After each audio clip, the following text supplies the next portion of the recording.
నమస్తే welcome to our channel. YCP party ఆంధ్రప్రదేశ్లో ఘోర ఓటమి తర్వాత మొదటిసారి విస్తృత స్థాయి సమావేశం అయితే నిర్వహించింది. మరి ఈ సమావేశానికి మాజీ ఎమ్మెల్యేలు అలాగే ఇప్పుడు కంటెస్టెంట్ చేసినటువంటి ఎమ్మెల్యేలు కూడా హాజరవ్వమని ఆదేశాలు అయితే జారీ చేసింది. ఈ నేపథ్యంలోనే చాలా మంది కూడా మరి గైర్హాజరైనట్టయితే ఈరోజు మనం న్యూస్ అయితే చూసాము. మరి ఇప్పటికే రాజ్యసభ ఎంపీలు కూడా కొంతమంది జంప్ అవ్వబోతున్నారు. అలాగే ఇక్కడ కూడా కొంతమంది మాజీ ఎంపీలు కూడా టీడీపీలోకి కానీ బీజేపీలోకి కానీ జంప్ అయ్యే అవకాశం ఉంది అని చెప్పి న్యూస్ వస్తున్న నేపథ్యంలో మరి ఇప్పుడు వీళ్ళు కూడా గైర్హాజరు రావడాన్ని ఎలా చూడొచ్చు. ఇక మరోపక్క జగన్మోహన్ రెడ్డి వెనుక కూడా కేసులు వెంటబడుతున్న నేపథ్యంలో మరి అసలు పార్టీ ఉంటుందా ఉండదా అనుకునే మరి వీళ్ళు గైర్హాజరు అవడం జరిగిందా, దీని వెనుక ఎలాంటి ఉద్దేశం ఉంది, మరికొద్ది రోజుల్లో అసలు మరి ఎంతమంది ఎంపీలు ఉండే అవకాశం ఉంది, ఎంతమంది జంప్ అయ్యే అవకాశం ఉంది, ఇలాంటి విషయాలన్నీ కూడా తెలుసుకునే ప్రయత్నం చేద్దాం. మనతో ఉన్నారు senior political journalist Durga Kumar గారు. నమస్కారం మా గోవర్ధని మన వీక్షకులు కూడా. సార్, ఈరోజు మరి పార్టీ ఓడిపోయాక మొదటిసారి పెద్ద సమావేశం పెట్టారు జగన్మోహన్ రెడ్డి. మరి దీనికి చాలామంది కూడా గైర్హాజరైనట్టు వార్తలు వస్తున్నాయి. సో వాళ్ళు గైర్హాజరు అవ్వడానికి కారణం ఏంటి, ఏం చెప్తారు?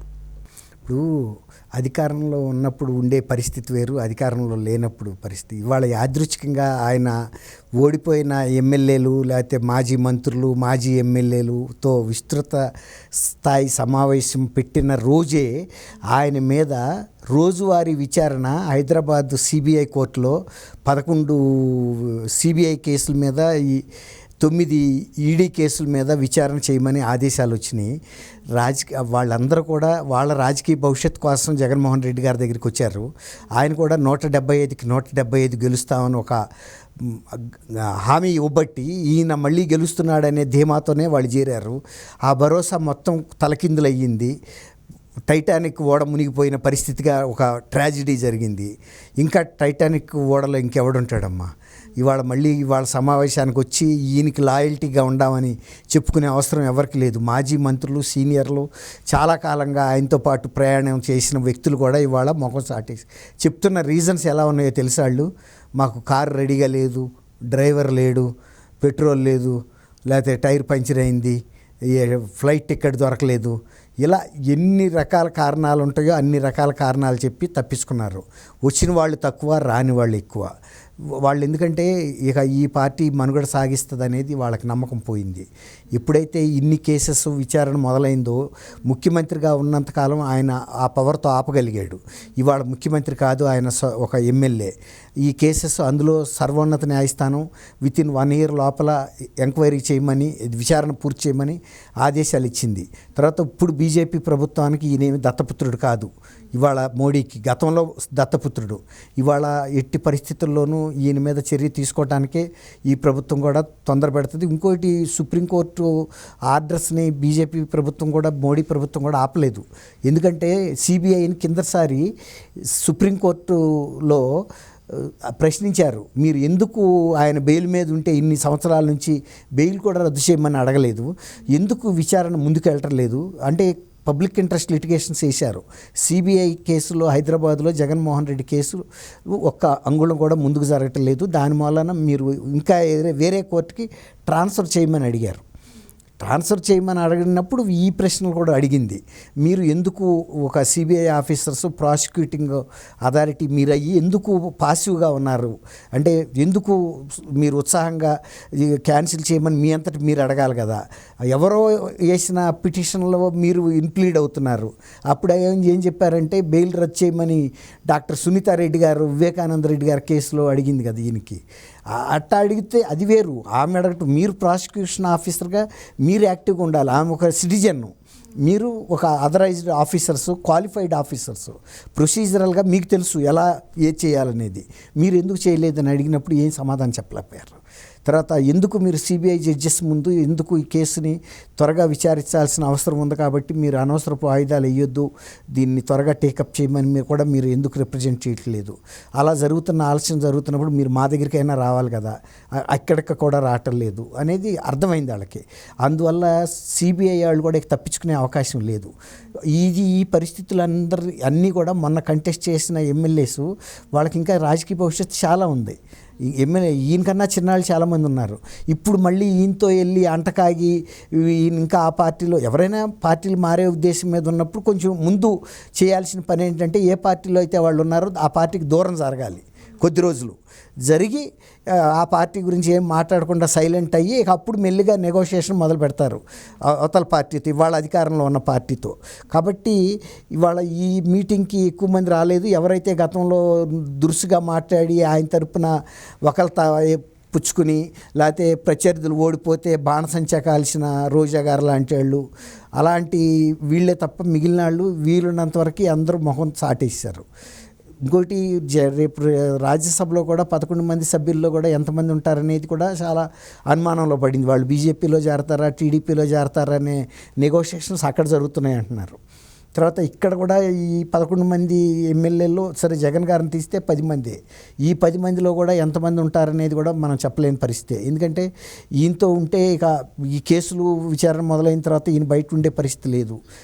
ఎక్కడైనా శిక్ష పడే అవకాశం ఉంది. శిక్ష పడిన తర్వాత జైలుకి వెళ్ళ తప్పదు. ఇక్కడ పడినా కూడా సుప్రీంకోర్టుకి వెళ్ళినా కూడా ఆ కేసెస్ ప్రూవ్ అవుతాయి. అలా తెలుసు ఖచ్చితంగా శిక్ష పడుతుందని. ఇప్పుడు మొన్న ఉండవల్లి అరుణ్ కుమార్ గారు కూడా చెప్పాడు, శిక్ష పడుతుంది, కాకపోతే డిస్క్వాలిఫై అవుతాడా లేదా అనే సందిగ్ధమే తప్ప శిక్ష పడటంలో ఇది లేదు. ఇవాళ రేపు 5 ఏళ్ళు కనుక శిక్ష పడింది అనుకోండి, డిస్క్వాలిఫై అయిన తర్వాత రాజకీయాలు స్పీడ్గా మారుతున్నాయి. రాజకీయాలు ఎంత అంటే గతంలో లాగా 20 ఏళ్ళు 30 ఏళ్ల పాటు ఫలితాల కోసం ప్రజలు ఈ ప్రభుత్వం చేస్తుందని ఎదురు చూసే అంత ఓపిక లేదు. అయిపోయింది ఆ ఓపిక అంతా. మొన్న 5 ఏళ్ల క్రితం నేను ఒక స్వర్గం సృష్టిస్తానని జగన్మోహన్ రెడ్డి 2019లో ప్రామిస్ చేస్తే ఓకే సృష్టిస్తాడని నమ్మారు, వేసిన మర్నాడే నరకం మొదలైతే ఏం చేయగలరు వాళ్ళు? ఏం చేయలేకపోయారు. ఎదురు చూస్తూ వచ్చారు, క్యాలెండర్లో రోజులు తిప్పుకుంటా ఉన్నారు 5 ఏళ్ళు ఎప్పుడు వస్తాయా అని. 5 ఏళ్ళు అవ్వగానే ఎలక్షన్ రాగానే సైలెంట్గా ఉన్నారు. ముందు కనుక ఏదైనా మాట్లాడితే మళ్ళీ ఈ పథకాలు కట్ చేస్తారని, లేకపోతే పోలీసులతో కేసు పెడతారు, దౌర్జన్యాలు చేస్తారు, మనకెందుకు వచ్చిన గొడవలు, సైలెంట్గా ఉండి బటన్ నొక్కితే పోతుంది కదా. ఆయన ఇంట్లో ఉండి నొక్కితే వీళ్ళు బూత్కి వెళ్ళి నొక్కారు. ఆ బూత్లో నొక్కి ఫలితం చూపించారు. చేసిన తప్పుకి చెంపలేసుకుంటున్నాను ఆయన, నీలాంటి ఆడిని ఈ జన్మలో కాదు ఇంకెప్పుడు మా బిడ్డల తరంలో కూడా నీలాంటి ముఖ్యమంత్రి రావద్దు అనే తీర్పు చెప్పారు. తర్వాత ఎవరైనా ఇప్పుడు చెప్పుకుంటారు కదా. ఇప్పుడు ఇంకోటి ఏంటంటే ఆయన పగలగొట్టిన ప్రజావేదికను కూడా ఒక నెగిటివ్ మాన్యుమెంట్గా, అంటే ఒక పరిపక్వత లేని, లేకపోతే ఈ హింసావాదం, లేకపోతే విధ్వంస మనస్తత్వం ఉన్న ప్రభుత్వాలు వస్తే ప్రజల ఆస్తికి ఎంత నష్టం జరుగుతుంది, ప్రజల జీవితాలకు భద్రత లేకుండా పోతుంది, ప్రజలు ప్రగతి ఎంత ఆగిపోద్ది, రాష్ట్ర ప్రగతి అని దానికోసం దాన్ని మొత్తం కూడా ఎన్సర్కిల్ చేసి ఫెన్సింగ్ వేసేసి కాపాడమని చెప్తున్నారు. ఎందుకు హిరోషిమా నాగసాకి కూడా జపాన్ ప్రభుత్వం మొత్తం దేశమే నాశనం అయిపోయింది. ఆ నాశనమైన ఏ ప్రదేశంలో అయితే ఆటం బాంబులు పడ్డాయో ఆ ప్రదేశాన్ని రాబోయే తరాలు కూడా గుర్తుంచుకుని మనం ఇంత నష్టపడ్డాము, ఇంత కష్టపడ్డాము, ఆ తర్వాత కొన్ని దశాబ్దాల పాటు కూడా మన దేశంలో బిడ్డలు వికలాంగులుగా పుట్టారు కాబట్టి మనం ఇట్లాంటి ధైర్యంగా ఎదుర్కోవాలనే ఒక గుర్తు కోసం ఆపారు. అట్లాగే ఆయన కూలగొట్టి ఆయన ఎత్తలు 5 ఏళ్ళు, వీళ్ళు కూడా ఎత్తరిక. ఇక జీవితకాలంలో ఒక ఆంధ్రప్రదేశ్లో ఒక విధ్వంసకరమైన సంఘటనగా మీరన్నట్టు ఇంత విధ్వంసం జరిగిందని ఇటు ప్రజలు గుర్తించారు, అలాగే అటు పార్టీ వాళ్ళు కూడా గుర్తించారు. కాబట్టి ఇంకా వాళ్ళు కూడా మరి రేపు ఈయనకి వ్యక్తిగత మినహాయింపు నుంచి విడుదల వచ్చిందంటే ఆయన ఇంకా రోజు కూడా కోర్టులకు వెళ్లాల్సిన పరిస్థితి. మరి రేపు మాపు అరెస్ట్ అవ్వచ్చు అనే వార్తలు కూడా వస్తున్నాయి. అప్పుడు పార్టీ మనుగడే కష్టం అయిపోతుంది. ఈ నేపథ్యంలోనే వీళ్ళు ఈరోజు మరి సమావేశానికి హాజరవ్వలేదు అంటున్నారు. అందులో భాగంగానే ఈరోజు మరి బుట్టా రేణుక కూడా మరి ఆనం రామనారాయణ రెడ్డిని కలిశారు. సో ఆవిడ కూడా మరి పార్టీ మారే అవకాశం ఉంది అని చెప్పి న్యూస్ వస్తున్నాయి. నిన్న విడుదల రజనీ కూడా బీజేపీతో టచ్లో ఉన్నారు అని విన్నాం. ఇలా రోజుకొకరి గురించి మనం వింటూనే ఉన్నాం. సో మరి కనీసం మరి ఆయన అరెస్ట్ అయ్యే వరకైనా కూడా అసలు పార్టీ ఉంటుందంటారా? పార్టీలో ఎవరైనా ఉండే అవకాశం ఉంటుంది? ఇప్పుడు మీరు చెప్పారు కదా, బుట్టా రేణుకని ఆయన పరిచయం చేస్తూ పాపం ఈ ఆర్థిక పరిస్థితి అంతంత మాత్రం అని కూడా చెప్పాడు. ఆమె కూడా ఏం తక్కువ ఆర్థిక పరిస్థితి ఆమె కాదు. 2-3 వేల కోట్ల రూపాయలు అంతకన్నా ఎక్కువే ఉంటాయి. ఆమెకు పెద్ద పెద్ద ప్రాపర్టీస్ ఉన్నాయి హైదరాబాదు, కొండాపూర్లోను, అక్కడ కూడా కర్నూలులోను. ఇప్పుడు ఆమె ఆర్థిక ప్రయోజనాలు, తర్వాత ఆమె రాజకీయ భవిష్యత్తు ఆమె కూడా చూసుకుంటుంది కదమ్మా. కాబట్టి బుట్టా రేణుకని ఆయన అంతంత మాత్రమే ఆయన ఏమి కోట్లు ఏమి ఇవ్వాలి ఆమెకి. కాబట్టి ఆమె మీరు అన్నట్టు ఆనం రామనారాయణ రెడ్డి గారితో అయినా టచ్లో ఉంటుంది, లేదంటే ఇంకా పెద్ద తలకాయలతో కూడా టచ్లో ఉంటుంది. ఎందుకంటే ఆమె రాజకీయ జీవితం అప్పుడే అయిపోలేదు కదా. కాబట్టి వీళ్ళందరూ మీరు అన్నట్టు ఎవరు విడుదల రజనీ ఉంది, ఆమెకు తగ్గ ఇది ఆమె చూసుకుంటుంది. గతంలో సజ్జల రామకృష్ణారెడ్డి గారు ఆమెకు కేర్ టేకర్గా ఉండేవాడు పార్టీలో. సరే ఆ పార్టీ పడిపోయింది, రామకృష్ణారెడ్డి గారి పరిస్థితి కూడా అసలు జగన్మోహన్ రెడ్డి దగ్గర అధికారం ఉంటే కదా ఈమెకి ఏదన్నా రామకృష్ణారెడ్డి గారు హెల్ప్ చేయగలిగేది.